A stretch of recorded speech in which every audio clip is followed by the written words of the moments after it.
Saya bersyukur kepada Tuhan kalau Roh Kudus menyuruh, ya. Dan maaf ya, jangan saudara mikir macam-macam. Semuanya untuk pemulihan Tuhan.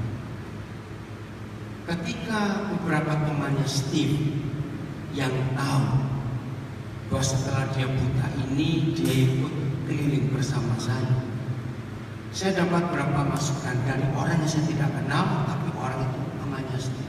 Saya nggak tahu dari mana mereka dapat. Dia bilang luar biasa Pak Pendeta ini mau ngajak mengurus orang seperti ini, dan itu sungguh luar biasa. Saudara, pelayanan itu nggak harus khotbah, nggak harus jadi sesuatu dalam satu organisasi, betul? Betul atau tidak? Nah, saya ingin katakan ini lagi sekali semua untuk pemuliaan Tuhan. Jangan kamu lihat. Ternyata peristiwanya Steve bisa jalan dengan kami. Saya kalau jalan selalu rombongan rame-rame begini. Dan maaf, ini tiket kami bayar sendiri semua. Dan orang berpikir, dan orang mengatakan, mungkin saya satu-satunya pendeta di Indonesia yang mau direpoti seperti ini. Ngerti gak maksudnya? Terus terang, ngajak orang yang utuh saja, mikir-mikir. Lo ngerti gak maksudnya? Tapi bisa ngajak sendiri. Ini luar biasa. Naya, yang sebelahnya Steve, ini anak Dayak Tonyono namanya. Ya, dari Kalimantan Timur. Nah, ini kedua kali saya ajak ke Jawa waktu liburan sekolah. Pertama kali dia ke Jakarta itu pertama kali dia naik pesawat dalam hidup. Itu tahun yang lalu. Karena saya baru ketemu dia tahun yang lalu. Nah, ternyata setelah diurut-urut, kakeknya dia itu teman saya pelayanan tahun 75 di pedalaman Kalimantan Timur. Jadi saya kenal kakeknya, saya kenal bapaknya, bapak sudah meninggal. Nah, saya nggak tahu kalau dia ini cucunya, bapak tuan ini. Artinya, jadi kalau nyambung. Nah, pertama kali saya ajak Steve keluar pelayanan, itu nggak tanggung-tanggung, langsung ke Taipei. Ya, dengarkan, ke Taipei. Nah, perjalanan mereka pertama kali keluar dari Manado ke Jakarta, ke Surabaya dulu ya. Steve waktu itu untuk ke Malang. Nah, kisahnya luar biasa. Saya punya anak rohani di Malang namanya Adi Gunawan. Dia juga tunanetra. Nah, tapi yang luar biasa, saya support anak saya ini dalam pelayanan khusus melatih tunanetra di banyak kota. Nah, sekarang saya sedang promosikan dia supaya dia menemukan banyak kelompok tunanetra di banyak kota di Indonesia. Untuk saya utus dia jadi berkat. Nah, dengan adanya teknologi Android di handphone, anak saya ini luar biasa. Dengan teknologi Android, maka orang buta bisa punya mata. Ngitung duit gak akan salah. Di depan ini ada siapa, Android akan menjelaskan orangnya duduk pakai baju ini, pegang ini. Detail sekali. Steve, nanti kamu bisa praktekkan ya setelah sesi ini. Sekarang tunanetra bisa baca buku, percaya nggak? Nggak percaya, dia bilang itu aja. Percaya tunanetra bisa baca buku? Pakai program aplikasi di Android. Jadi setiap halaman dibuka lalu difoto, di capture. Setelah itu, lah itu punya Steve, saya nggak ngerti. Saya coba belajar yang melek ini susah. Yang merem itu juga harus coba begitu. Nah, setelah difoto, maka dia akan baca per kata. Hebat gak teknologi itu? Nah, Adi Gunawan ini melek matanya, utuh, hitam putihnya sempurna. Cuma dia dari lahir sudah cacat. Berapa kali dia dimarahi, dia bisa ambil Grab sendiri, bisa naik ojek sendiri. Nah, berapa kali dia dimarahi oleh sopir-sopir itu, bapak cuma kurang-kurang loh ya. Karena mereka nggak percaya kalau tunanetra bisa jalan sendiri. Dengan HP Android itu, tunanetra akan tahu sekarang dia posisinya di mana. Nanti ada suara yang muncul, kamu di sini di ini, bayangkan. Ya nanti sebisa mungkin biar Steve. Nah, Jadi pertama kali Steve dengan papa mamanya meninggalkan Manado untuk mulai gabung dengan kami, itu perjalanan dari Manado, Surabaya. Nah, yang lebih hebat lagi, yang jemput mereka dari Malang, dari Juanda untuk balik ke Malang, si tunanetra ini tadi. Jadi adik Gunawan jemput yang melek ke Juanda. Saya bilang, ngapain kamu? Gak apa-apa. Jadi dia naik taksi sendiri, adik Gunawan. Hebat sekali. Nah, 2 malam mereka di Malang, Steve diajari oleh adik ini untuk menggunakan Android ini. Nah, dari situ Steve mulai berani melangkah. Setelah berapa hari di Jakarta, waktunya kami ke Taiwan. Nah, orang mikir, ngajak ini bagaimana? Nah, secara kesehatan, waktu mereka terbang dari Manado ke Surabaya, ternyata ada gangguan. Steve mengalami kesakitan di telinga atau di kepala, Steve? Di mata sebelah kanan. Perih sekali, tekanan udaranya beda. Nah, sebelum itu kami sudah punya rencana ngajak dia ke Taiwan. Orang tuanya sempat khawatir. Nah, gimana lebih jauh lagi? Puji Tuhan, 2 hari sebelum berangkat ke Taiwan, papa mamanya sudah ngajak ke dokter mata untuk periksa semuanya. Mujizat terjadi. Perjalanan Jakarta ke Taipei yang 4 jam lebih itu nggak ada gangguan sama sekali. Tepuk tangan buat Tuhan Yesus. Nah, sampai di Taiwan ngapain? Hari ketiga, istri saya perlu belanja sesuatu untuk keperluan kami, asrama kami di Nabire. Nah, kami diajak oleh gembala yang mengundang kami, namanya Pak Max Lengi, ke Carrefour. Gede sekali, berapa lantai ini. Nah, logikanya, penting nggak ngajak Steve? Ya nggak bisa lihat apa-apa. Logikanya, jawab dong. Enggak. Tapi istri saya luar biasa.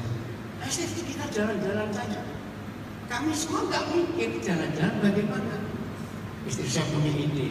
Nah, ini kan Carrefour ini gede yang di Taipei. Kamu bawa trolinya jalan aja.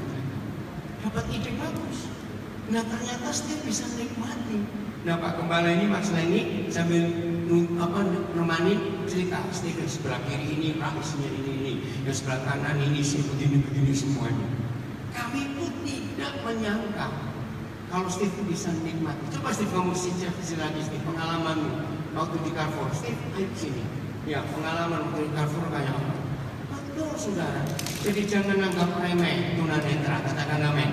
Ya, karena dengan hatinya, tadi Steve bisa berkata dengan hatinya. Maju lagi Steve, dia bisa melihat. Enggak apa-apa pakai ini. Maju sini. Pengalamanmu waktu di Carrefour. Ya, tunggu Naya. Jadi pengalamannya waktu di Carrefour, saya pertama pikir ke Carrefour. Ngapain saya ke Carrefour ya? Di Jakarta juga kan ada Carrefour. Dan saya waktu itu mikir, saya kan kalau jalan suka pegang bahu ya, tidak pegang bahu gitu. Saya pikir wah ini bakalan kesulitan kan di Carrefour kan lorong-lorong. Kalau kode misalnya belok, terus lagi mikir mau belanja apa, saya nabrak bisa rak-rak yang ada. Tapi ya itu seperti tadi udah bilang. Saya akhirnya Luis kasih ide, saya megang keranjangnya, ya trolinya itu saya seakan-akan dorong trolinya gitu. Jadi saya dorong troli dan saya keliling-keliling Carrefour sampai 2 lantai ya. Kita sampai 2 lantai keliling-keliling dan itu Pak Gembala di sana, Pak Mas Lengi itu yang kasih tahu saya seperti saya lagi tur di dalam Carrefour. Jadi dikasih tahu ini Steve, di sebelah kanan ada sereal-sereal, di sebelah kiri ada permen-permen dan coklat-coklat. Begitu udah sampai orang sebelah lagi, ini Steve, di sini ada minuman-minuman, di sebelah kanan ada ini. Jadi saya meskipun tidak bisa melihat apa-apa, tapi saya bisa menikmati Carrefour. Saya bisa tahu isinya ada apa aja. Dan yang lucu juga, kemudian kita nanya, kamu mau beli buah apa Steve? Saya bilang lah, saya nggak beli buah apa-apa. Akhirnya saya disuruh megang semangka segede gini, masih ingat. Dan megang semangka yang gede sekali, saya wah keren. Ada semangka segede itu. Dan ya itu, saya bisa menikmati jalan-jalan di Carrefour. Dan tidak hanya di Carrefour juga, kita jalan-jalan di jalan, pergi ke food court, makan gitu,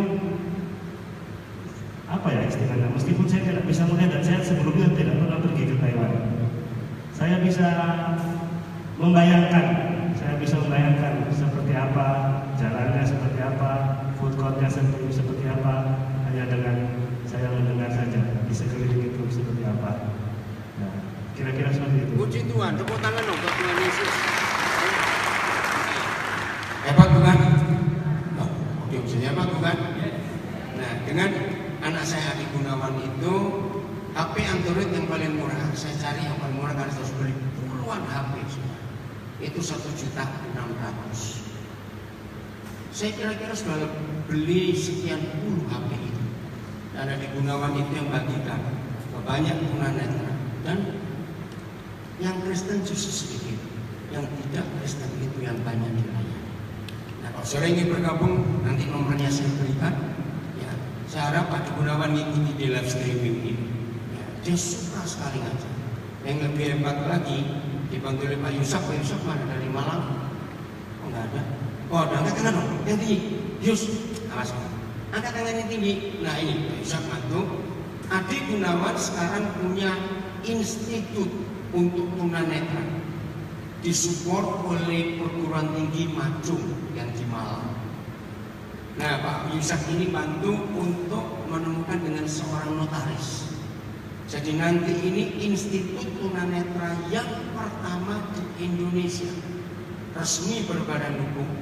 Maka dengan visinya Pak Adi Gunawan, dia ingin tunanetra di Indonesia punya mata lewat handphone itu. Hebat. Tepuk tangan saudara sudah jangan saya kayak mau dengar oke aja gak ada semangat. Awas kamu. Semangat gak hidup seperti ini? Selalu jadi berkat buat orang lain. Oke ya? Ayo kita sekarang belajar. Jadi kalau saya ingin tahu nanti nomor telepon, nomor kontak Pak Adi Gunawan, datangi saya akan beritahukan kepada saudara. Baik. Sudah? Ya. Kita akan belajar tetap tentang keluarga. Menuju keluarga yang sempurna. Kata menuju itu menunjuk perjalanan, bukan? Ya.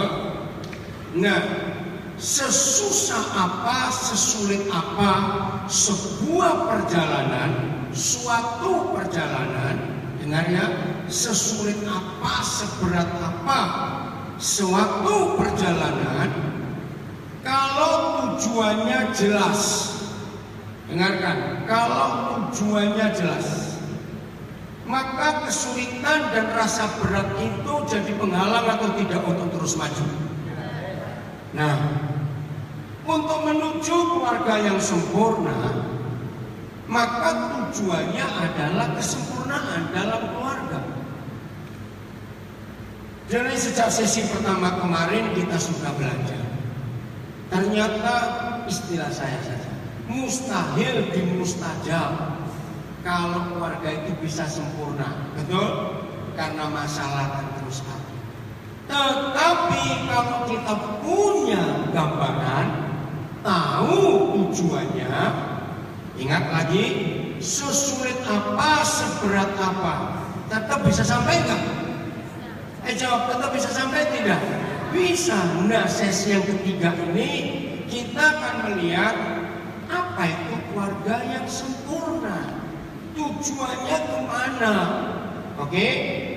Kita akan bahas dulu apa itu keluarga sempurna.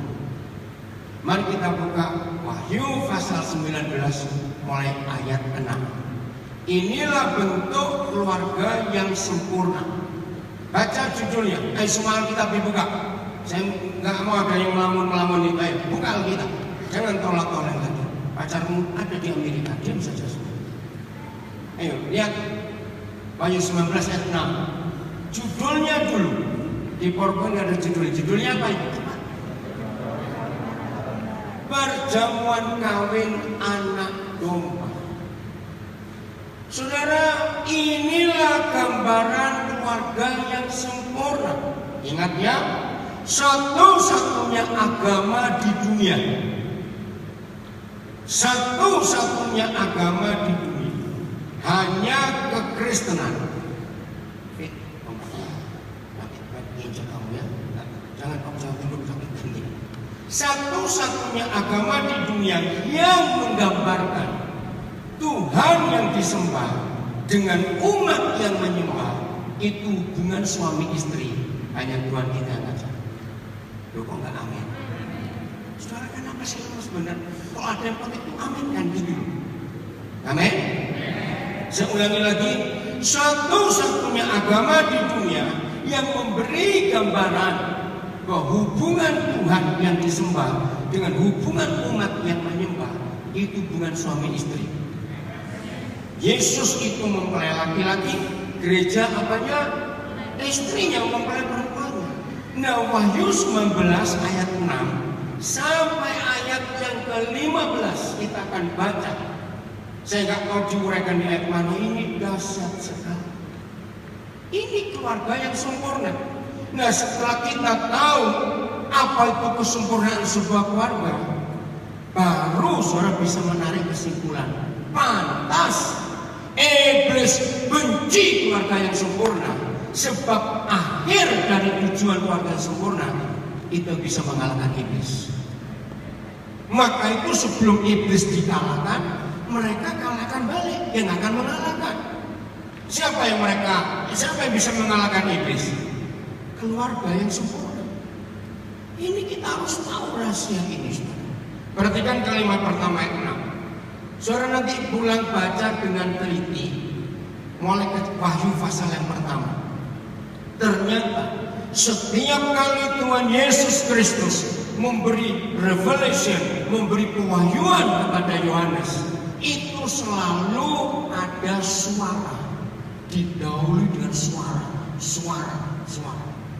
Nah, kalau saudara bongkar semua suara yang terdengar dari setiap pewahyuan ini, catat, maka suara di ayat 6 Wahyu 19 adalah suara yang paling kencang, suara yang paling hebat, suara yang paling besar. Berarti ini revelation yang terbesar, ini pewahyuan paling hebat, karena ini suara yang paling ribut, paling besar. Lalu terusan lalu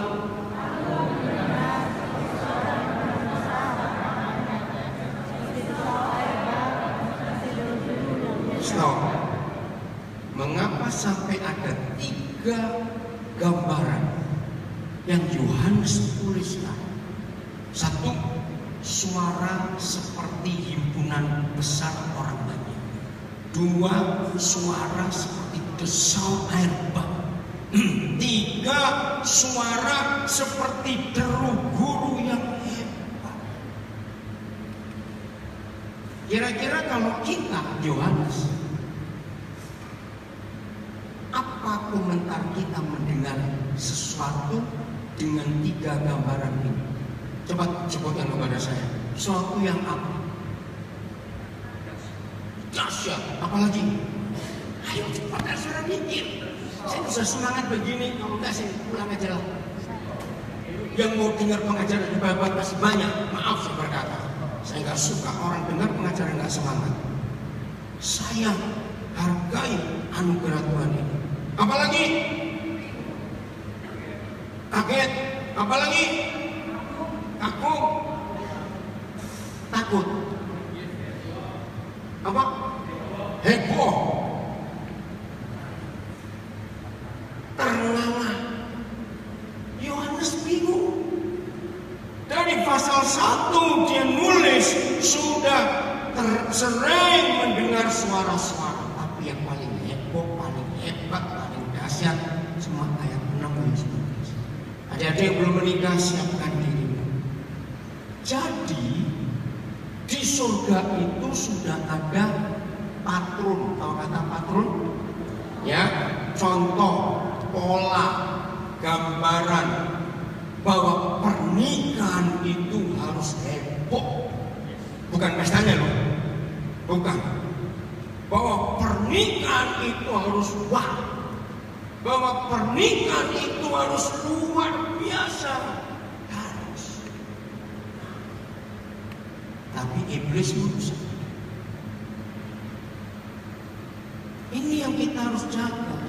Nah, ini tujuan kita kepada warga yang sempurna itu di ayat ini pasal. Punya gambaran jelas kan?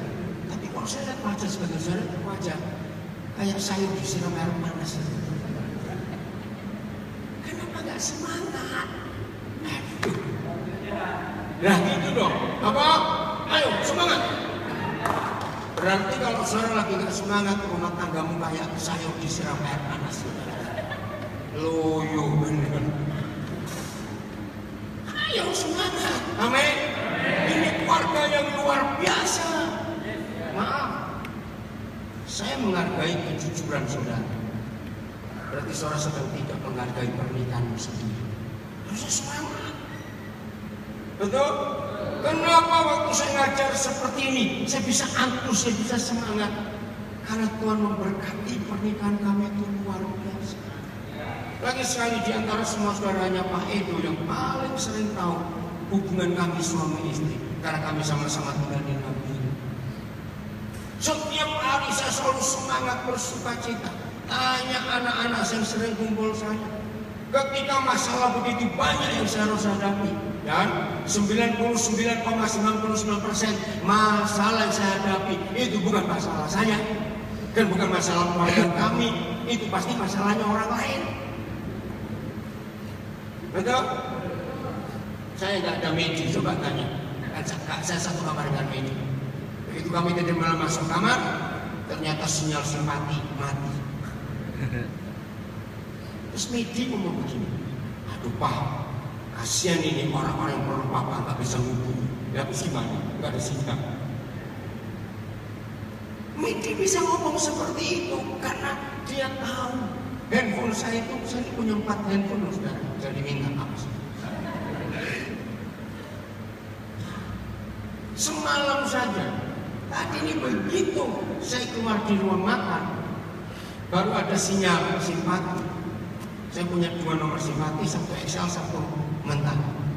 Begitu simpati saya buka, yang satu handphone 916 WhatsApp belum SMS, yang satu 786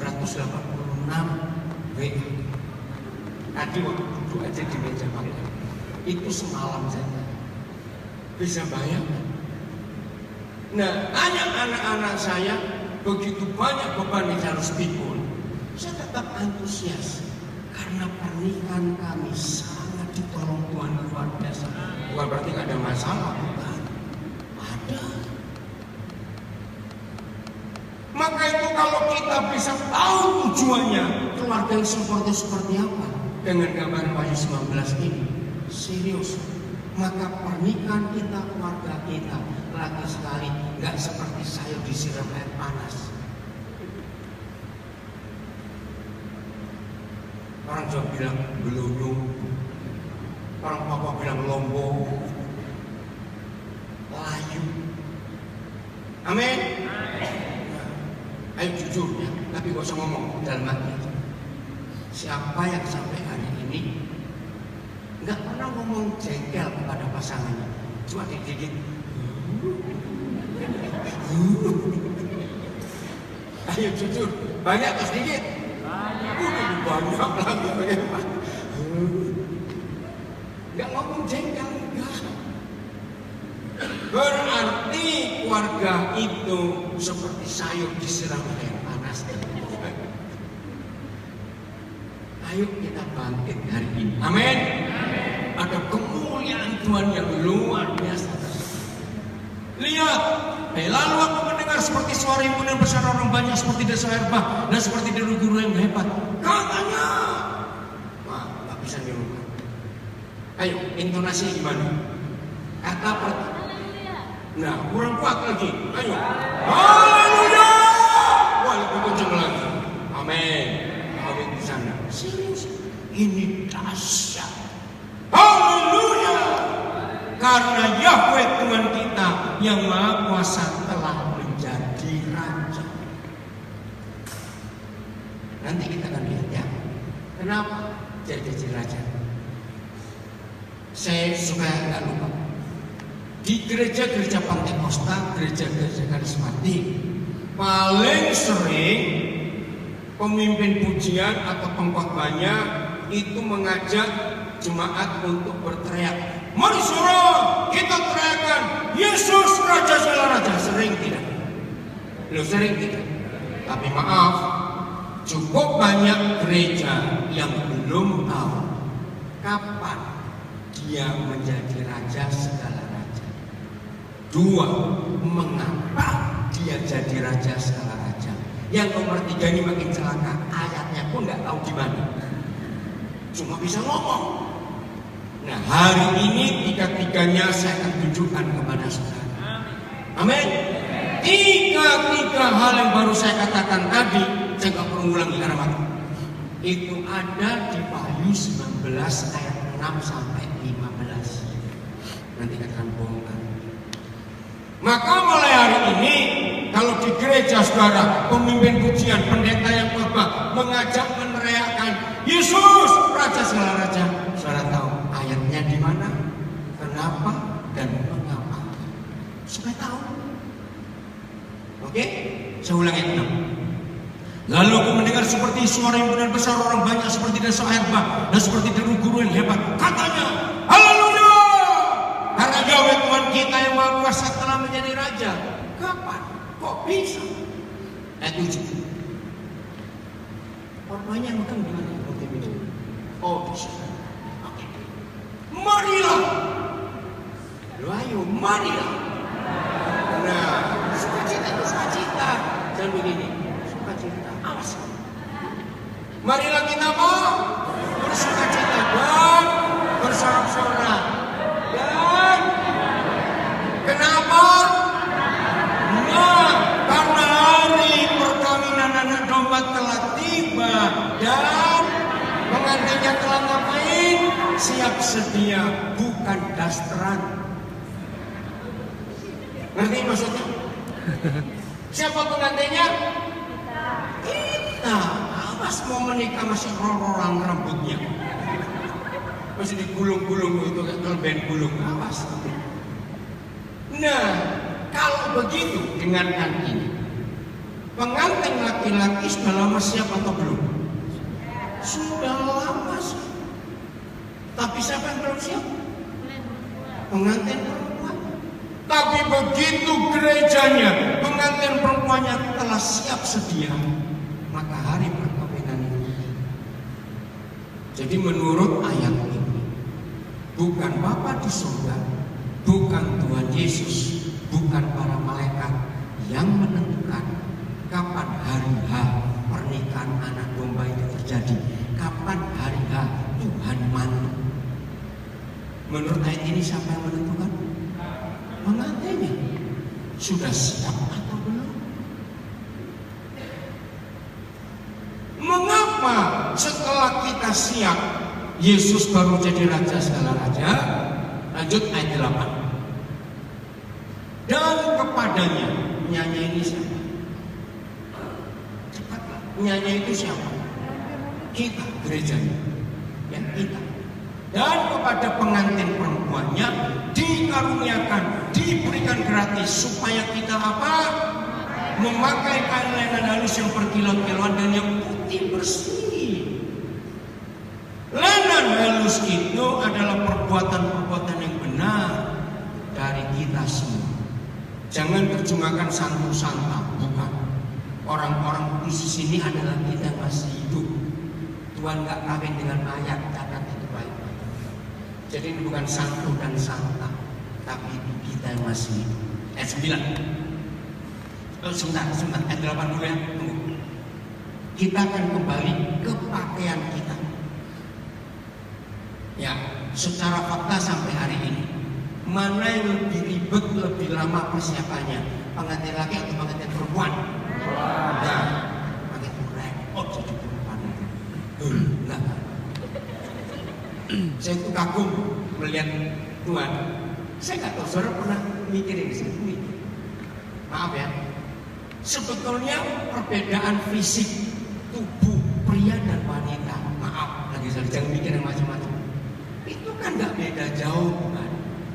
Loh, coba renungkan, susah. Ya kok kan nggak beda jauh.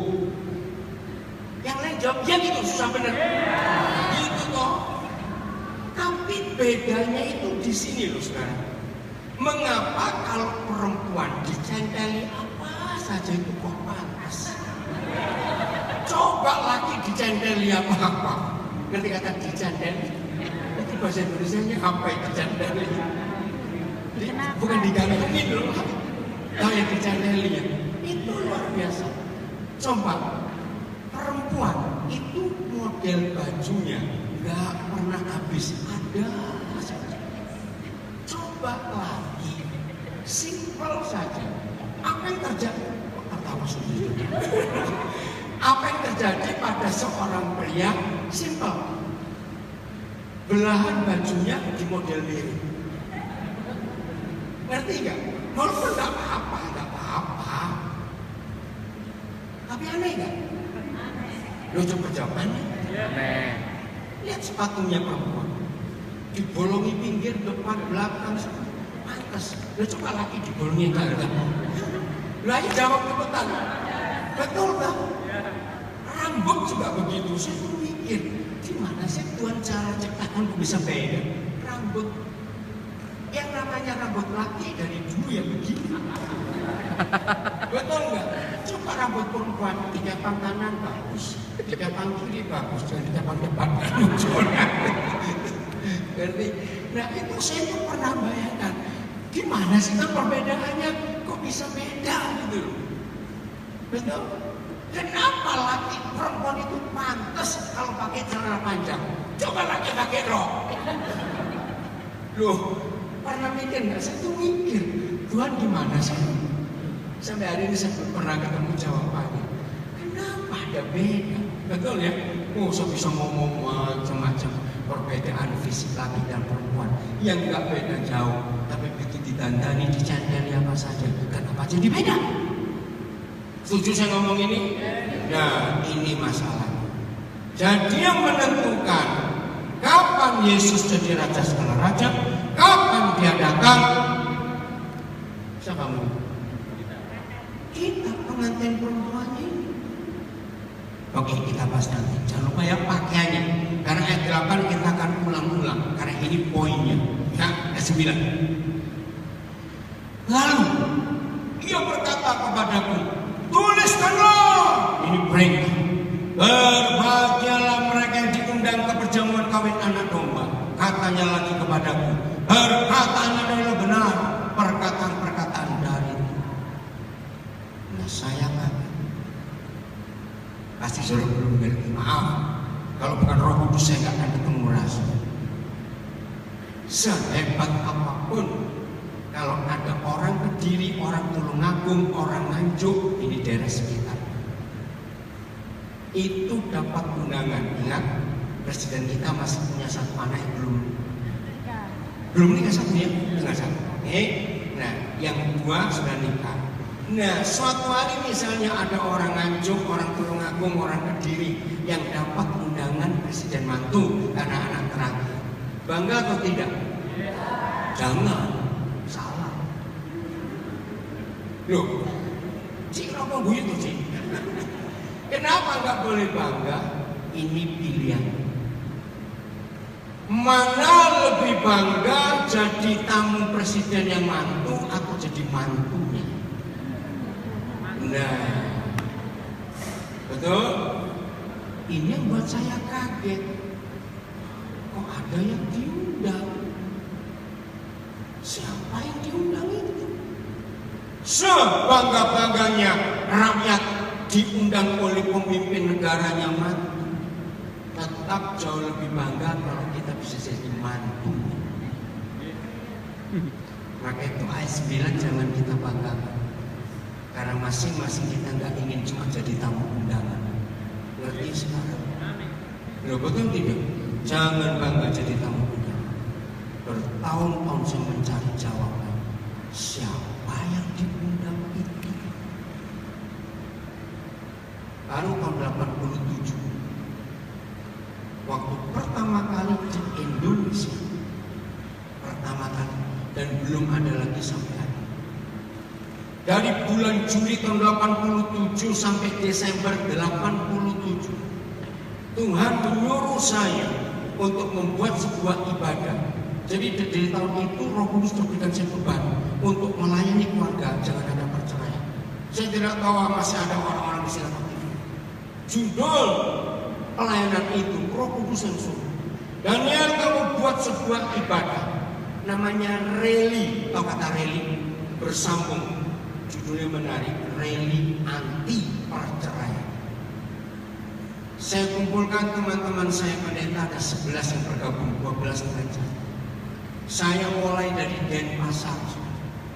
Denpasar, Banyuwangi, Situbondo, Probolinggo, terus Blitar, Malang, Surabaya, ya, terus turun lagi Madiun, Kertosono tidak, Madiun, Kediri tidak, lanjut ke sampai Jawa Tengah, Solo, Jogja, ke bagian selatan, Cilacap, sampai ke Bandung, Cirebon, dan berakhir di Jakarta.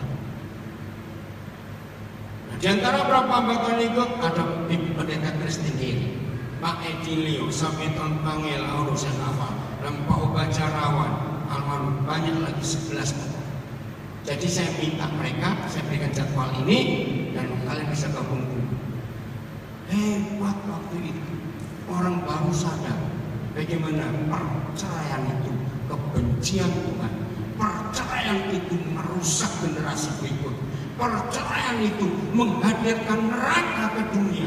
Perceraian itu menghapus gambar Tuhan yang sesungguhnya. Ingat sharing Pak Edo kemarin, Pak? Anak-anak akan rusak gambar Tuhannya kalau papa mamanya nggak harmonis. Ingat statement tadi malamnya, luar biasa. Jadi itu relasi perjalanan kami buat tahun 87 gara-gara pemajuan ayat ini. Jelas ya, ini luar biasa. Tuliskan, ini penegasan bahwa perkataan ini adalah benar, perkataan-perkataan dari Tuhan. Lanjut ayat 10. Oke? Maka tersungkurlah aku di depan kakinya untuk menyembah Dia, tetapi Ia berkata kepadaku, mengapa ketika Yohanes tersungkur di depan Yesus Kristus Tuhan ditolak? Janganlah berbuat demikian. Aku adalah hamba sama dengan engkau dan sama dengan saudara-saudaramu yang memiliki kesaksian Yesus. Sembahlah Tuhan, karena kesaksian Yesus adalah roh nubuat. Apa arti ayat ini? Berarti Tuhan Yesus dengan mempelainya itu sederajat atau tidak, selevel atau tidak. Maka kamu gak perlu nyembah Allah. Betapa terhormatnya, betapa berharganya kita yang manusia, mantan manusia berdosa seperti ini dihormati, dihargai setinggi itu. Katakan amin. Begitu kita diselamatkan, begitu kita jadi mempelai, jadi diselamatkan, jadi diangkat jadi mempelai Yesus, terhormat luar biasa. Saya tidak tahu saya ngikuti enggak, saya ngikuti full. Ya, 5 jam saya duduk di depan TV waktu Pangeran Harry yang menikah. Saya ngikuti, saya paling suka ngikuti sejarah kerajaan. Nah, saya perhatikan mamanya Meghan, jadi mama mertuanya Pangeran Harry. Sepanjang acara dia nangis terus. Kenapa? Dia orang hitam, orang Afrika, keturunan Afrika. Diceraikan oleh suaminya waktu anaknya masih kecil-kecil. Bisa duduk mati.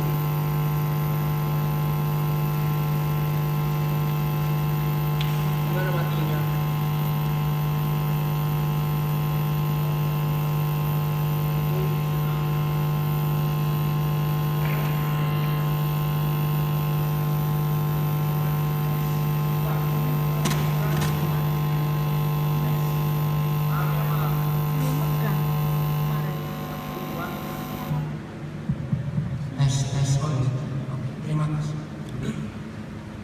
Sepanjang acara pemberkatan pernikahan itu mamanya begini nangis. Ternyata sekali, karena dia terharu. Siapa aku, siapa anakku bisa jadi mantu dari kerajaan Inggris. Hebat. Ya, nah saya mau ceritakan. Naik derajatnya Meghan dari orang biasa. Bahkan dari beberapa buku yang saya baca, saya sampai koleksi, saya punya 8 koleksi buku tentang pernikahan mereka, dan disebut bagaimana Meghan. Ternyata kakek buyutnya dulu budak dari Afrika. Bayangkan dari keturunan seorang budak menjadi menantu kerajaan Inggris, bergelar princess. Luar biasa. Princess of Sussex. Itu gelar barunya dia. Hebat sekali. Nah, seperti itu nasib kita sekarang. Kok nggak bangga sih? Sudah benar. Kita tiba-tiba salah makan atau gimana sih orang-orang ini? Dijadikan mantunya Tuhan kok. Kayak saya disiram air panas lagi. Loh, bangga nggak jadi mantunya Tuhan? Ya begitu, tunjukkan bangga gitu loh. Gemes saya gitu. Amin. Siapa kita? Diangkat begitu tinggi. Dengar ya. Ingat pakaian kita apa tadi? Lenan halus yang putih bersih. Itulah perbuatan-perbuatan benar dari orang-orang kudus. Ya.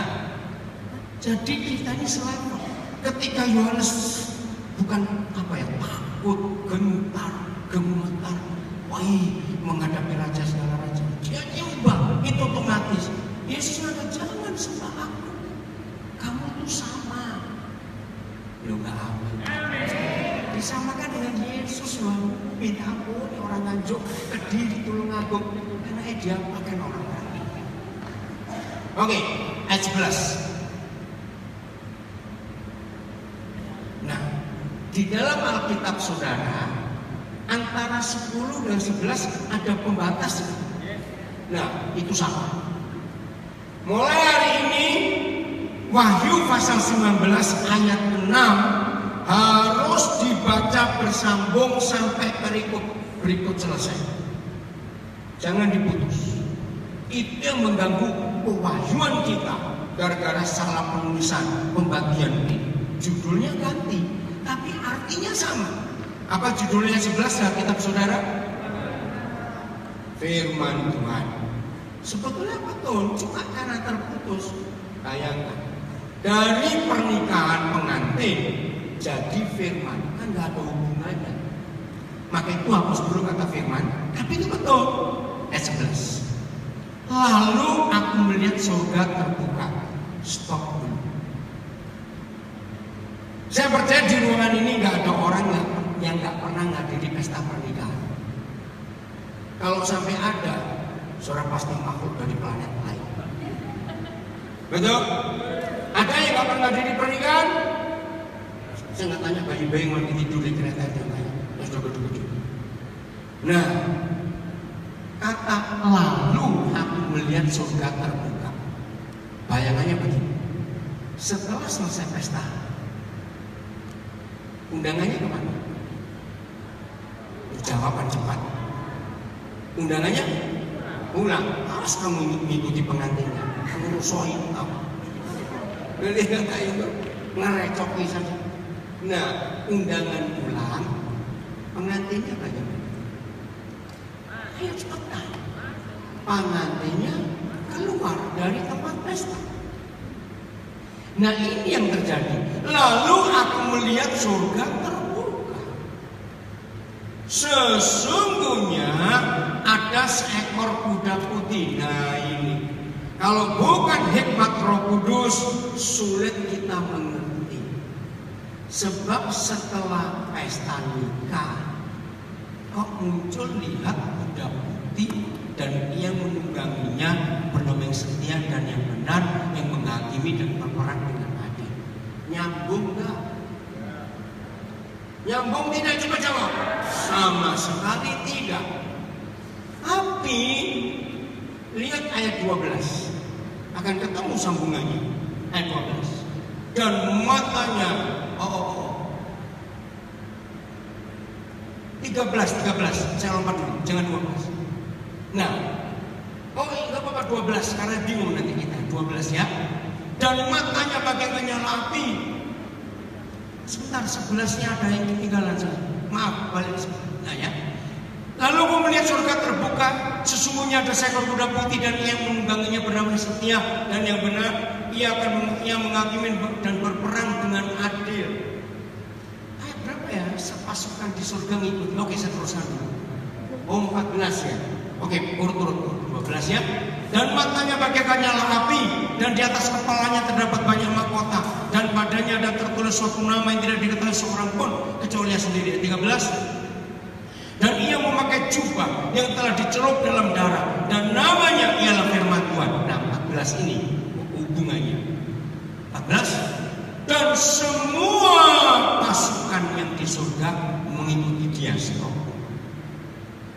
Kalau bukan hikmat Roh Kudus kita nggak akan ketemu. Bayangkan dari pengantin, pesta pengantin, surga terbuka, undangan pulang, pengantinnya keluar, tiba-tiba jadi undangan kuda putih. Terus ada sepasukan di surga ikut, nyambung. Lo nyambung tidak? Berarti setelah selesai pesta ngapain? Perang. Dalam nama Yesus. Setiap kali saya memberkati pernikahan, saya pasti ngomong kalimat bahwa semua orang yang menikah itu masuk medan perang. Betul tidak? Yang pertama, perang sendiri berdua. Ya, Tuhan suka bertengkar dengan namanya suami istri. Lo jawab ya atau tidak? Nah, itu dia.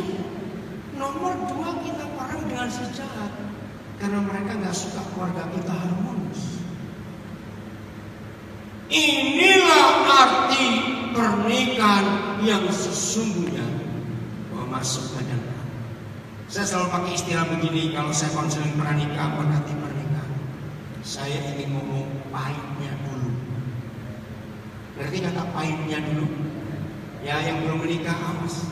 Jangan seorang punya gambaran kalau menikah itu seperti film yang slow motion, red. Itu dibayar tahu. Betul? Betul tidak? Apakah pernikahan selalu indah kayak di film-film? Tidak, baik dulu.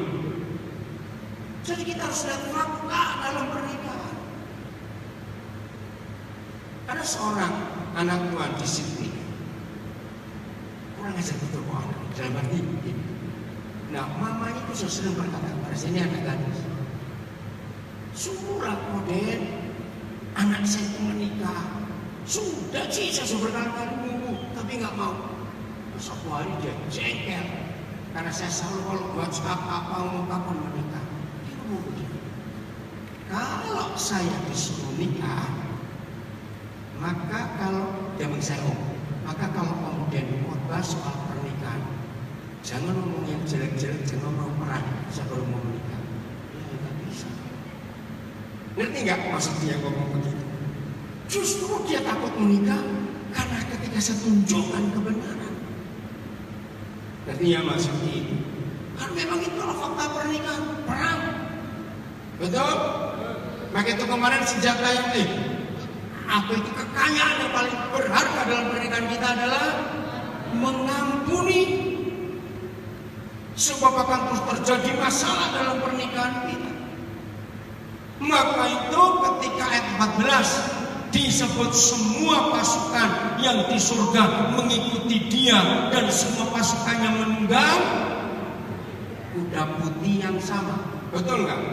Loh, sama nggak tadi pengantin laki-laki menunggang kuda putih? Betul? Nah, yang menolong kita untuk mengerti kalimat terakhir 14 dan memakai, dan memakai kelana halus yang putih bersih. Siapa tadi di ayat 8 yang pakai pakaian lenan halus? Nah, berarti siapa semua pasukan di surga? Ini jawab. Pengantin. Kita gerejanya, pengantin perempuan. Dahsyat nggak? Lagi sekali, kalau saudara memberi tema striker kita ini menuju keluarga yang sempurna. Maka pasal 19 ayat 6 sampai 15 ini itulah gambaran keluarga yang sempurna, yaitu Tuhan Yesus bersama gereja. Ayat 15.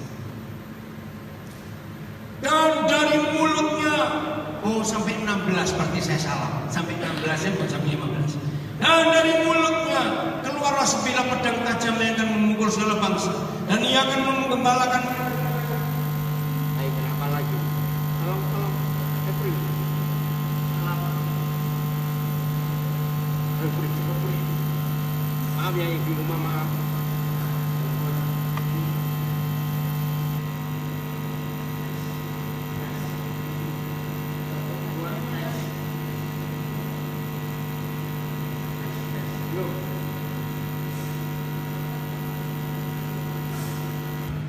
Tes dia, tepuk tangan Mas Pintar. Sekolah dia di Pintar. Oke, lanjut ya. Siap, lanjut. Nah, ini luar biasa. Jadi Tuhan setelah menikah dengan kita, maka terjadi sesuatu yang luar biasa di dunia. Ayat 15 nggak terlalu banyak kita bahas. Ini bicara soal akhir zaman. Ayat 16.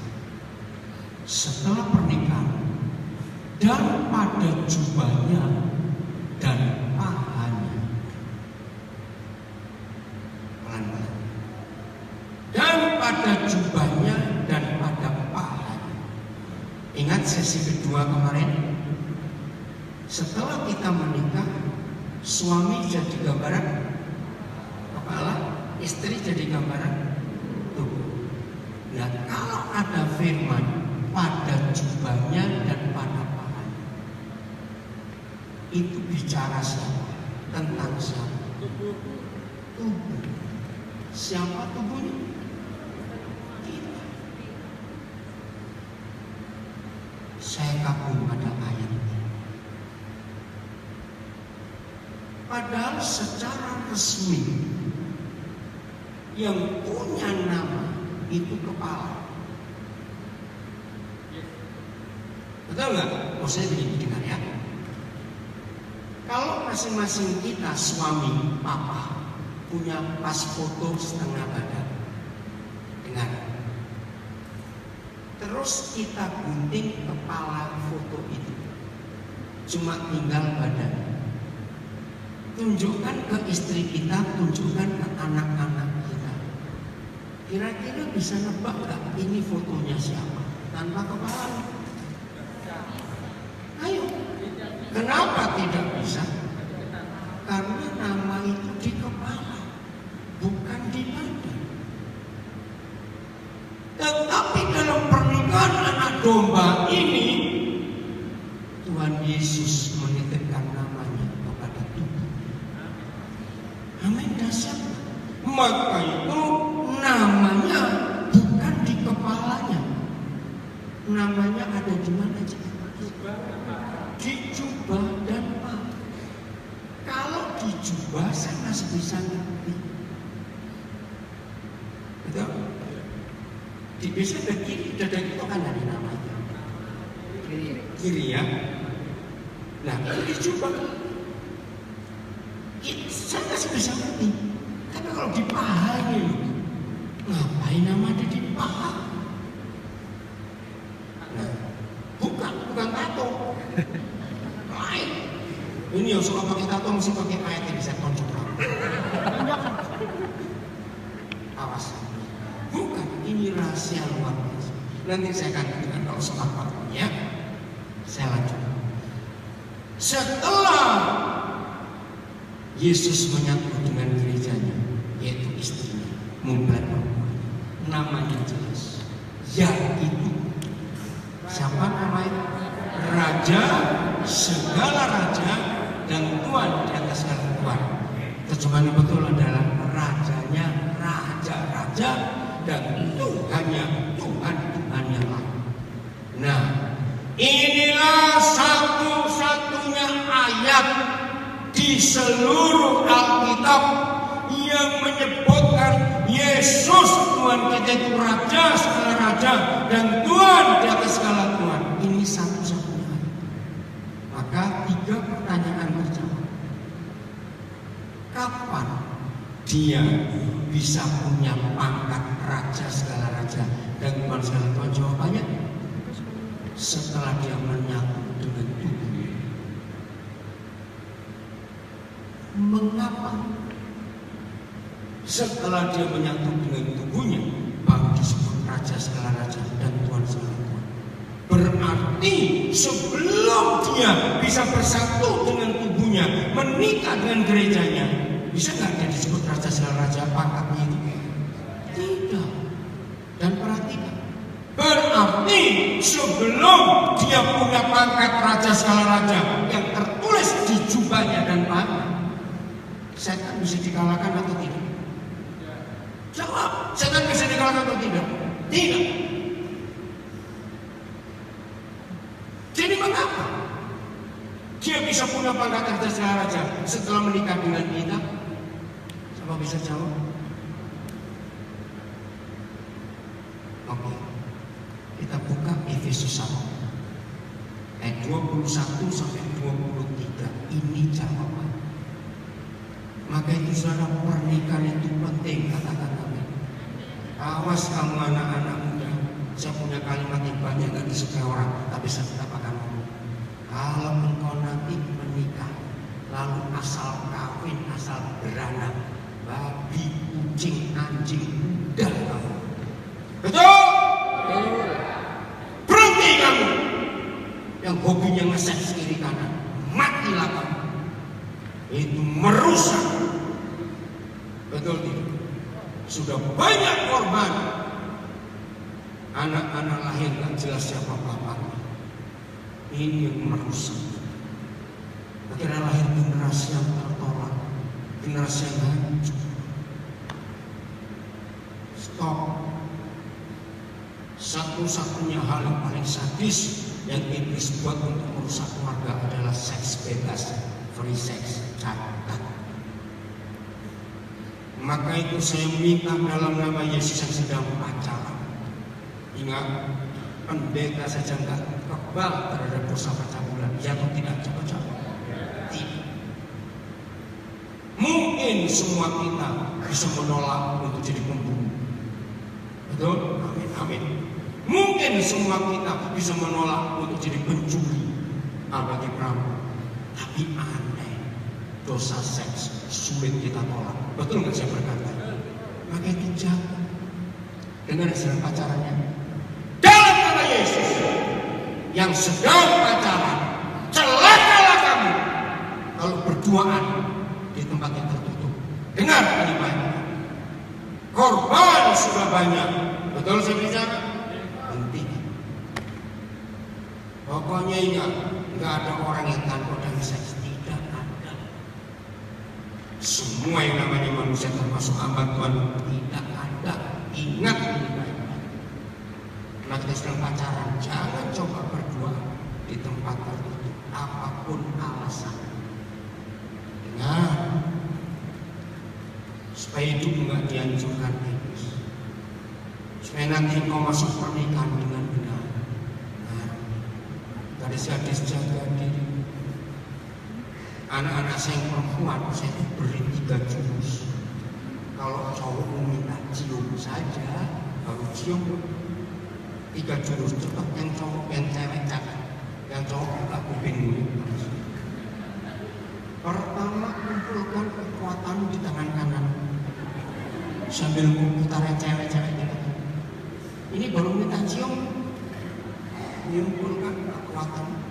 Setelah kamu merasa mengumpul semua kanan, tonjok dia sekuat-kuat. Betul? Lemparkan jurus ketiga ke got dan panggilkan anjing sekampung untuk berapi dan menjibajikan. Serius? Ada anak muda protes. Loh kenapa? Masa gak boleh tanda cinta? Gak sungguh tanda cinta. Dengar baik-baik. Yang nggak tahu das semua tahu apa, sulit diterjemahkan. Indonesia kepalamu, agak enak. Belajar bahasa Jawa, cuma mantap. Jadi bukti cinta itu bukan cium, goblok. Setuju? Bukti cinta itu pengorbanan dan menjaga kekudusan. Maka itu ingat, korban cinta. Nah, korban cinta itu pasti dan harus cewek. Betul tidak? Hampir nggak ada laki-laki jadi korban cinta. Betul? Catat gadis-gadis. Tapi saya heran gadis goblok nggak habis-habis. Mau dibajul kurang ajar itu. Siapa bajul itu? Cowok. Dengar baiknya. Yang masih kecil-kecil dengar. Kalau kamu masih SMA, jangan pulang bilang, "Ma, ada cowok minta yang tak goreng mau." Dengan baik-baik. Masih kecil gitu, pacaran, awas. Dengan baik-baik. Bergaul boleh, berteman silakan. Tidak ada kata pacar. Nanti mikir baik-baik. Ingat ya, cowok-cowok awas. Jangan kamu merusak hidup, jangan merusak kehidupan, supaya tidak merusak generasi kita. Saya percepat ini ya, bagian yang harus tahu. Jam berapa tuh sesi pertama habis? Sudah saya jam berapa? Dengar ya. Hampir semua anak pertama, catat. Hampir semua anak pertama yang hamil sebelum papa mamanya nikah. Kalau saya nggak berkata semua, maafkan saya kalau ada orang yang di sini. Maka anak ini, anak yang bandel, kurang ajar, baik cewek maupun cowok, anak pertama yang dihasilkan sebelum pernikahan. Pertama saya mempelajari ini, saya gemes badan ini, saya pengen ngambek saja. Tapi bukan anak saya yang berani, cuma anak kurang ajar kayak begini. Kalau diomongin papa mama itu melok, tapi setelah saya keliling, itu akhir tahun 70-an. Tahun 78 saya mulai buat riset tentang anak-anak pertama yang lahir sebelum papa mama menikah. Hamil sebelum papa mama menikah. Rusak, kurang ajar, nakal, berontak, dan lengkap. Dari saya jengkel, marah, saya berbalik jadi berbelas kasih. Begini hasil riset saya. Pelan-pelan ya, yang mencatat saya. Jadi papa mama ini sudah siap jadi papa mama atau belum?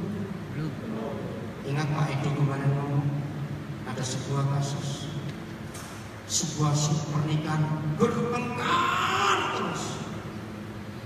Akhirnya mantan kepala sekolah mereka yang menyebutkan sebab mereka itu anak-anak kawin dengan bayi.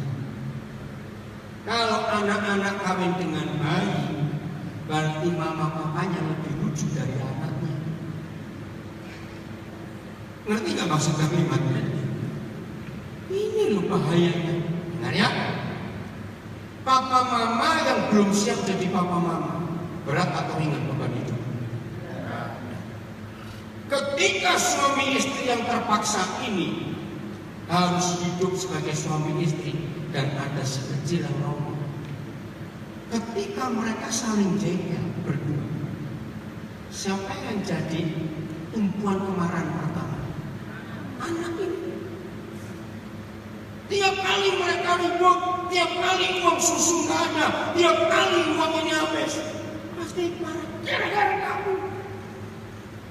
Udah semua gara-gara kamu. Betul tidak? Ingat.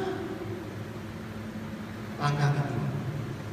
Semua bayi jangan dianggap nggak ngerti loh komunikasi papa mamanya.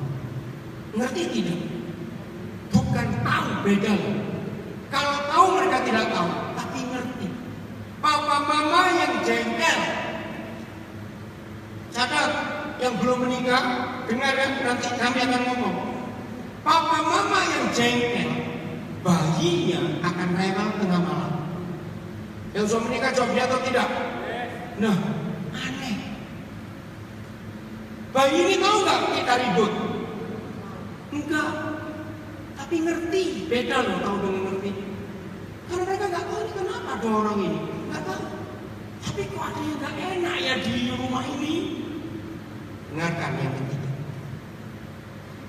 Bayi rewel tengah malam. Papa mama tidur nyenyak tidak? Catat cepat, tidur nyenyak tidak? Tidak. Dia rewel gara-gara. Lah jawab cepat. Dia rewel gara-gara papa mama buat suasana tidak nyaman. Papa mama nggak ngerti. Biasanya papanya yang balikan. Anak nggak tahu diri. Kamu nggak tahu besok papa semua rumah itu kerja jadi duit buat kamu. Tanya aja. Makin tinggi emosi papa, bagaimana emosi anak? Makin tinggi, makin rewel. Yang kecil naik emosi, yang goblok satu naik lagi emosi. Coba yang goblok lagi. Wah, apa yang kurang ajarin itu? Lo betul. Ketika dua-dua makin tinggi emosi, ledakan terjadi. Dan biasanya itu hampir terjadi tiap malam. Maka bayi ini, catat ya, bayi ini merekam istilah uang mendapat deposito kemarahan dan kebencian dari papa mamanya sendiri. Belum bisa apa-apa karena masih bayi. Secara psikologis, memori bayi ini merekam semua kemarahan ayah ibunya. Maka timbullah dendam sejak dia masih bayi. Ketika dia umur 1-2 tahun, muncul istilah tunggu aku besar. Karena nggak bisa balas, betul tidak. Maka itu begitu. Nama lagi.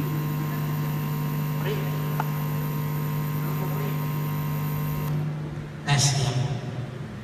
Maka ketika anak ini umur 5 tahun, keluarlah dendam yang disimpan sejak bayi. Betul? Melawan orang, dipukul kayak apa saja, dia nggak akan nangis lagi. Karena nantang, maaf. Dengar langkah berikut, orang tua mana yang kurang ngajari anak kecil ini? Terjadi apa? Ayo, papa mama bagaimana? Lu jujur coba jawab. Apa reaksi papa mama? Anak kurang ajar kamu. Kecil-kecil berani melawan. Orang tua lupa. Gara-gara siapa yang terjadi begini? Saya mundur lagi. Ya, ini hasil riset saya. Rata-rata, ini waktu masih anaknya masih bayi. Rata-rata teman papa mamanya belum menikah. Enggak, belum menikah. Biasanya mereka karier, lulus kuliah. Oh, aku di training di Singapura oleh perusahaanku. Oh, aku dapat itu hadiah jalan-jalan ke luar negeri. Oh, kami lagi ini senang reuni dengan teman-teman pesta-pesta begini. Bayangkan, kalau kita jadi 2 orang ini yang terpaksa jadi papa mama, dengan teman-teman kita masih pura-pura di sana di sini, jujur muncul apa di hati? Ini jengkel. Kenapa? Siapa yang disalahkan? Coba jawab, siapa yang disalahkan? Anak ini. Oh, saya bisa cerita nggak habis-habis dampak psikologis orang yang free sex. Maka itu anak-anak muda dengar.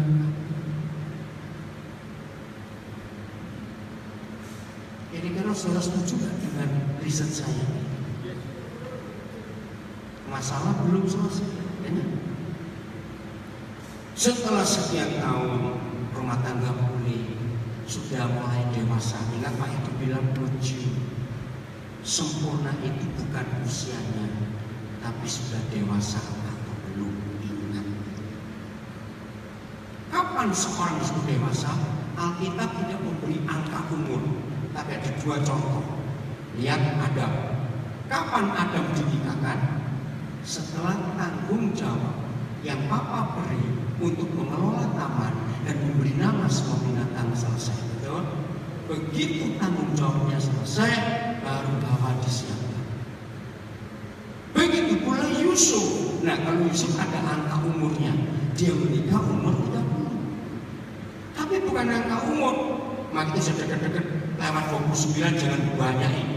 Kawin terus, tunggu dulu. Nah, Yusuf dikawinkan setelah tanggung jawab yang Tuhan berikan dilakukan. Apa visinya Yusuf dari Tuhan? Menjadi orang penting. Nah, maka itu begitu dia duduk di kursi kerajaan itu, lalu dia dinikah. Setelah dia bisa bertanggung jawab. Saya pakai istilah bahasa Indonesia terus. Kalau orang itu kawin belum bisa tanggung jawab, berarti dia baru bisa jawab tanggung-tanggung. Apa itu jawab tanggung-tanggung? Apa? Magang? Bukan. Ahok. Ditanya ini apa? Apa? Udah orang tua aja. Diajak ngomong keluarga ini nggak tahu itu nggak tahu. Ini masalahnya. Maka itu saya menganjurkan pada semua teman saya pendeta, tapi jarang yang buruk. Hamil sebelum nikah tidak harus dikawinkan. Periksa dulu, ini jodoh atau hawa nafsu. Dan 99% pasti hawa nafsu. Saya bilang pada orang tua mereka, "Duh, nanti kami malu dong." Biasanya malu dia laki atau perempuan. Itu anak perempuan jangan goblok kamu dalam nama Yesus. Masih ingat kalau kamu punya cowok minta cium kamu ngapain? Kamu tonjok dulu. Langkah pertama dulu apa? Garis-garis ringin. Kumpulkan kekuatanmu tangan kananmu. Kalau perlu kaki kananmu juga kumpulkan. Ingat, karena hancur masa depanmu. Ingat kemarin malam kita belajar anak sulung keperawanan. Jangan lupa. Ini yang kita harus pikirkan. Jelas ya, jaga dirimu. Tunggu sampai Tuhan berbicara. Siapa jodohmu? Amin. Jangan salah. Oh, kita banyak menulis tentang perjodohan. Banyak. Oke, saya lanjutkan. Akhirnya keluarga ini boleh ya, sudah dewasa setelah terpaksa. Ekonomi baik, semuanya beres. Hamil anak kedua. Hamil anak kedua. Posisi, situasi, rumah tangga, ekonomi, semuanya aman. Percayalah, anak kedua akan jadi anak yang sanggul. Apa kata sanggul? Ceria, rame. Ini masalah baru muncul. Sebagai orang tua, melihat anak pertama, tapi anak kedua manis, nurut, menyenangkan. Apa yang kita buat? Beri menit. Salah. Tes. Jadi, kamu duduk situ aja. Sampai kali. Apa yang terjadi dengan kita? Papa mama punya dua anak yang langit dan bumi. Anak kedua. Dibandingkan. Membandingkan. Ayo tempatkan diri kita sebagai anak pertama. Apa yang muncul di perasaan kita kalau selalu dibandingkan? Kamu kok gak kayak adikmu? Opa, oma, emak, engkong ikut nimpali. Dasar anak esok itu. Ini loh masalah. Timbul apa anak pertama? Dendam. Musuh ketiga muncul setelah papa mama. Adiknya jadi musuh. Karena saingan. Kasihan. Apakah anak ini bersalah dan berdosa? Enggak. Siapa yang bersalah berdosa? Bapak mamanya. Bapak yang kurang ajar. Ini yang saya katakan, awas kamu asal kawin asal anak saja dalam nama Yesus. Babi kamu, kucing kamu, maralah saya latih. Karena ini yang terjadi di generasi ini. Betul tidak? Mengerikan sekali. Maka itu Alkitab ini buku yang luar biasa. Membahas masalah keluarga itu dahsyat sekali. Ngeri. Maka itu mulai hari ini kalau saudara ketemu anak-anak pertama, mungkin ada maaf dalam keluarga saudara dan sebagainya. Pisahkan anak ini dari orang tua. Sembuhkan luka hati. Kita jadi papa mama buat dia. Untuk kita minta maaf. Kasihan loh anak ini. Ingat, tidak ada seorang anak pun di bangsa apa saja, di suku apa saja, sebelum lahir buat proposal, lahirkan saya dong, tolong lahirkan saya. Ada tidak? Kenapa saya menemukan konsep ini? Maka itu ketika anak-anak tidak ada yang ingin minta dilahirkan, tapi Tuhan yang mau dia lahir lewat kita. Terus kita sakiti dia, itu sakitnya dalam sekali. Siapa minta aku dilahirkan? Aku gak minta. Kenapa kamu sakiti aku? Itu protesnya anak-anak yang disakiti papa mama. Setuju saya ngomong ini? Nah, jadi tujuan yang mulia untuk keluarga sempurna sebelum sampai ujungnya jadi rusak di tengah jalan politis. Betul atau tidak? Coba jawab. Nah, setelah kita tahu bahwa perjalanan menuju kesempurnaan ada kerusakan, ya kita jangan bodoh dong. Amin. Saya lanjutkan Efesus 1. Mana tadi? Ya, ini bagian terakhir untuk sesi. Jauh lebih tinggi dari segala pemerintah dan penguasa dan kekuasaan dan kerajaan dan tiap-tiap nama yang dapat disebut, bukan hanya di dunia ini saja, melainkan juga di dunia yang datang. Stop. Ayat 21 Efesus 1 ini bicara tentang kenaikan Yesus ke surga yang kita peringati tanggal 10 Mei yang lalu. Masih ingat? Itu hari Kamis. 10 Mei yang lalu kita memperingati hari kenaikan Yesus. Betul? Nah, setelah itu terjadi, begitu Tuhan Yesus ditinggikan oleh tangan kanan Yahweh Tuhan, maka semua yang ada di bawah langit dan di bawah bumi tidak ada yang bisa menyamai ketinggian posisi Tuhan Yesus. Katakan amin. Dahsyat nggak kalau begitu? Dahsyat. Ya, perhatikan. Itu jauh lebih tinggi satu segala pemerintahan iblis, penguasa iblis, kekuasaan iblis, kerajaan iblis, tiap-tiap nama yang dapat disebut.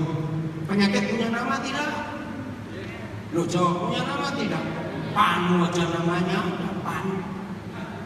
Kanker, hepatitis, gagal ginjal, semua itu nama-nama. Teror itu nama, takut itu nama, khawatir itu nama. Pokoknya nama apa saja. Siapa lebih tinggi? Dan jawab, siapa lebih tinggi? Yesus. Maka ini jangan ada yang takut. Ingat tadi ada satu saudari minta saya doakan, dengar firman ini. Orang yang tangga itu, dengar ya. Jangan minta cuma didoakan. Alami kemenangan ini. Nama apa saja, lihat nama apa saja menakutkan. Ya, Tuhan Yesus itu luar biasa. 22. Dan berapa hal? Ayo, berapa hal? Berapa segala sesuatu itu? Bukan banyak, salah. Semua. Maka itu sebutkan masalah saudara hari ini. Sebutkan segala sesuatu telah Tuhan. Lu telah Tuhan, jawab dulu, jangan kecepatan baca, itu minta pulang aja. Telah Tuhan. Apa bedanya telah dan akan? Sudah. Berapa hal yang sudah diletakkan di bawah kaki Kristus? Semua. Berarti ada yang masih bisa mengalahkan kita atau tidak? Seharusnya tidak. Tapi banyak kita bodoh.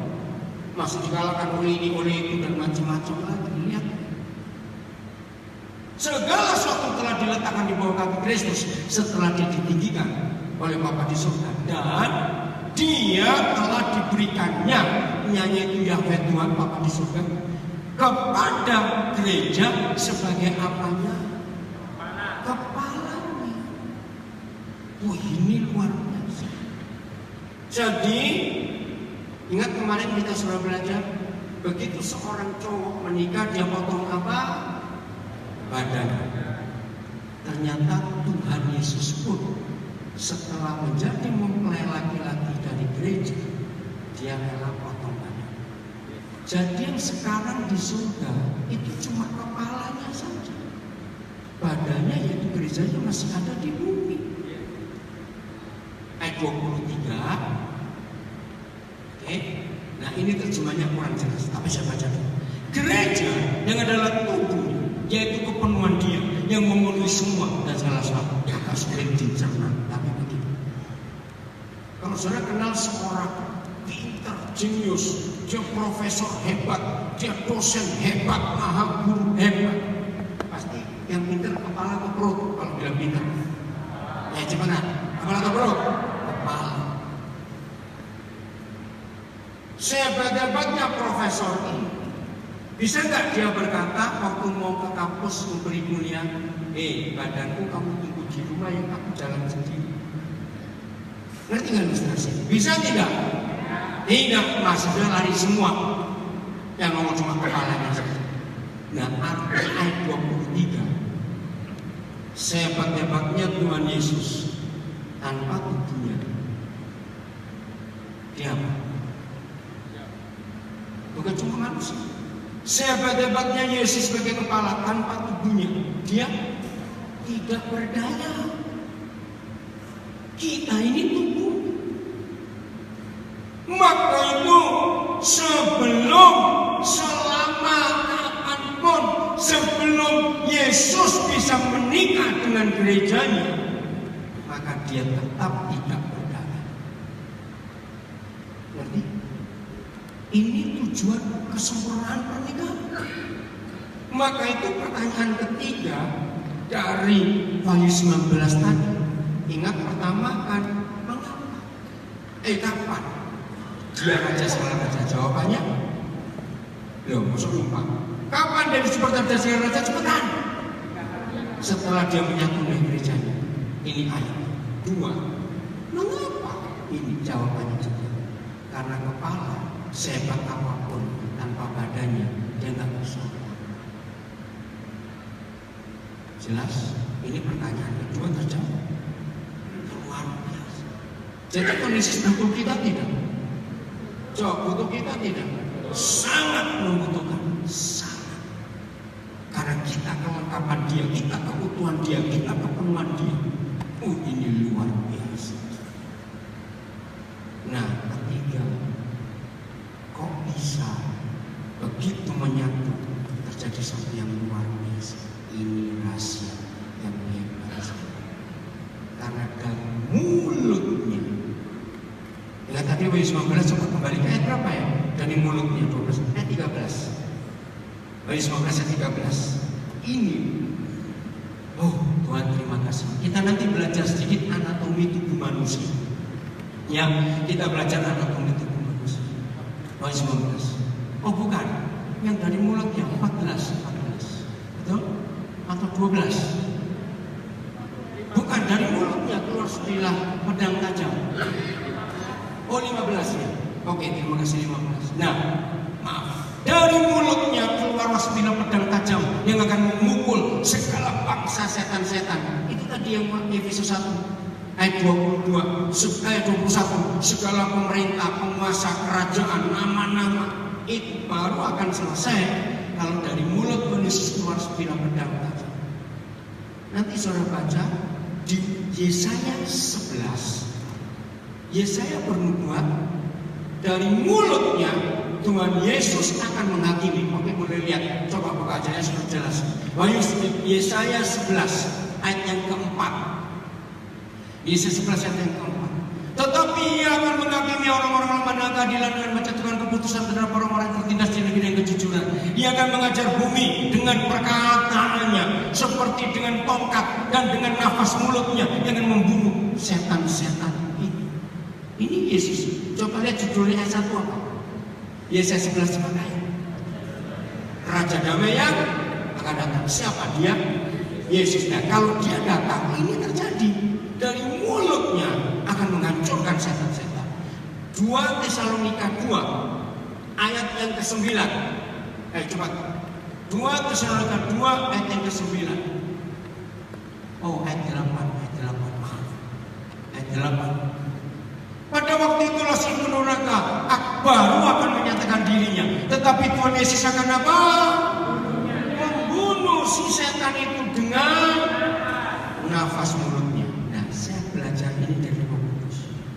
Yesaya nggak pernah ketemu Paulus, tapi Yesaya dan Paulus bisa membuatkan hal yang sama, yang bisa membunuh setan-setan, dan sejati itu cuma nafas dari mulut Yesus. Dan diakhiri dengan pewahyuan Tuhan Yesus kepada Yohanes, dari mulutnya keluar 9 pedang tajam. Berarti 3 ini gabungan nanti ya. Cepat. Nanti kalau saudara belum masih mau tanya, catat. Yang mau catat nomor telepon saya nanti kita diskusi. Nomor telepon saya cepat catat. 0812 cepat. 0812 23 bisa? Sudah tuh belum bisa tanya kok. 0812 23 34 lagi, 34-nya 3 kali. Oke? Saudara bisa WhatsApp saya, SMS saya. Kalau saudara ingin kontak email saya, yang punya email, jelas nomornya? Oh, ada di situ. Mana? Nah. Oke, email pendidik titik pembidik, guru pendidik pembidik itu kemana? @akurung@gmail titik lagi .com ya. Kalau belum jelas saya tanya ya, dengarkan. Ngomong tulis pakai harus menjadi terang istilahnya. Saya lanjutkan. Jadi dahsyat sekali. Sekarang anatomi tubuh manusia, benar ya? Walaupun mulut yang mengeluarkan nafas, anatominya, tapi yang memproduksi nafas itu mana? Ya betul, tubuh yang mana? Tubuh kan ada dengkul, betul nggak? Ada perutnya yang mana? Jantung dan paru. Ini loh masalahnya. Otoritas raja segala raja yang Tuhan Yesus miliki itu ada di mulutnya. Saya pun mempelajari banyak falsafah Jawa. Ternyata banyak yang cocok dengan Alkitab. Salah satu ini di dalam tradisi Jawa, filosofi orang Jawa, seorang raja itu akan disebut berkuasa. Ini orang Jawa. Kalau mulutnya mandi, pernah dengar kata itu? Mulutnya apapun yang dikatakan itu jadi. Dan itu dalam istilah Jawa ada kata sabdo, aditorat. Nah ternyata ini hidup Tuhan Yesus. Banyak sekali. Saudara pernah belajar tradisi Jawa dengan tumpeng. Dalam penginjilan dulu-dulu, ternyata falsafah Jawa tumpeng itu juga pada Bukit Golgota, dan itu luar biasa. Oke, saya nggak bicara falsafah Jawa, kembali. Jadi Tuhan Yesus akan punya otoritas dan wibawa raja itu kalau mulutnya berkuasa, mengeluarkan nafas dan mengeluarkan 9 pedang tajam. Nah, Tuhan Yesus yang sebagai kepala tidak mungkin bisa bernafas kalau tidak punya tubuh. Ngerti? Pertanyaan ketiga terjawab. Mengapa setelah dia bersatu dengan tubuhnya baru dia punya otoritas raja segala raja? Jawabannya, loh, masa nggak tahu? Apa? Itu adalah sempurna. Karena punya tubuh yang lengkap. Ngerti nggak? Saya balik lagi. Kalau gitu siapa yang diundang ke perjamuan kawin? Saya persingkat. Siapa masih ingat surat Yohanes 1 Yohanes pasal 3 menulis, bagaimana kamu bisa mengasihi yang tidak kelihatan? Kalau yang kelihatan aja kamu gak bisa mengasihi.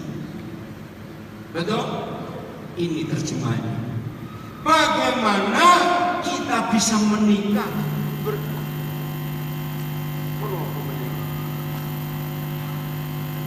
Ya. Bagaimana kita bisa bersatu menikah dengan yang kita nggak lihat, belum kita lihat? Kalau dengan yang fakta kelihatan mata saja kita nggak lulus. Maka kesimpulan, yang diundang ke pesta kawin anak domba itu adalah orang-orang yang bercerai di dunia. Karena dia gagal. Ngerti nggak Mas? Maaf, yang sudah pernah cerai, percaya tetap masuk surga. Jangan tersinggung, jangan takut, maafkan.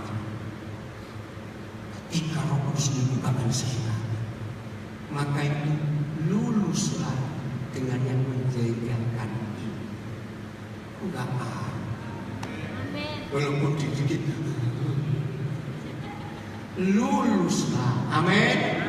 Supaya kita juga lulus menikah dengan yang belum kita lihat. Hebat bukan firman Tuhan? Saya benar. Supaya Yesus tidak sempurna, karena dia nggak ketemu mempelai yang benar. Maka itu tadi saya bilang, pengantinnya telah siap sedia. Karena apa? Kita lulus di dunia. Ini hebat sekali. Maka itu yang rencana cerai mulai hari ini tak kapok. Betul? Yang rencana cerai batal. Wis Allah kenai. Bukan muntal bojomu, bukan. Telan saja yang menjengkelkan itu. Bukan orangnya loh, barang itu. Jangan dikunyah, pahit. Enggak amin. Kalau ditelan langsung keluar.